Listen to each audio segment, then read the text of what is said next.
પાદરા નગરપાલિકાના તંત્ર સામે અનેક સવાલો ઊભા થયા છે। પાદરા નગરના સામૂહિક આરોગ્ય કેન્દ્ર બહાર જ ગંદકીનું સામ્રાજ્ય જોવા મળી રહ્યું છે। હાલ વરસાદની ઋતુ ચાલી રહી છે, જ્યાં શરદી, ખાંસી, તાવ જેવા રોગોએ પણ માથું ઉંચક્યું છે અને જેના કારણે પાદરાના સામૂહિક આરોગ્ય કેન્દ્રમાં દર્દીઓનો વધારો જોવા મળી રહ્યો છે।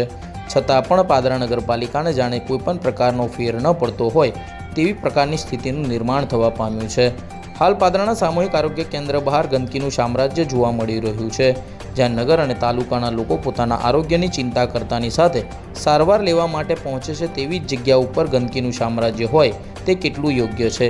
જોકે આ બાબતે પાદરાના સામૂહિક આરોગ્ય કેન્દ્રના સુપ્રિન્ટેન્ડન્ટ પવનકુમારના જણાવ્યા અનુસાર તેઓએ પાદરા નગરપાલિકાને અનેકવાર રજૂઆત કરવા છતાં પણ પાદરા નગરપાલિકા દ્વારા આ ગંદકી કેમ દૂર કરવામાં આવતી નથી તે સવાલે પણ ભારે જોર પકડ્યું છે। સામૂહિક આરોગ્ય કેન્દ્રની બહાર જ જો ગંદકીનું સામ્રાજ્ય હોય તો બીમાર દર્દીઓ કેવી રીતના સાજા થશે અને જો રોગચાળો વધશે તો તેની જવાબદારી નગરપાલિકા લેશે ખરું જેવા અનેક સવાલોએ પાદરા નગરમાં ભારે જોર પકડ્યું છે। આપણા અહીં સીએસસીની આજુબાજુમાં સીએસસી કેમ્પસની અંદર જે સાફ સફાઈનો જે બહુ મોટો ઇસ્યુ છે, જે નગરપાલિકામાં એ બાબતે રજૂઆત કરેલી છે, પણ સીએસસી કેમ્પસમાંથી કચરો લેવા માટે એ નગરપાલિકાની ગાડીઓ નહીં આવતી ને બહાર જે કચરાના ઢગલા છે એની સાફ સફાઈ નહીં થતી।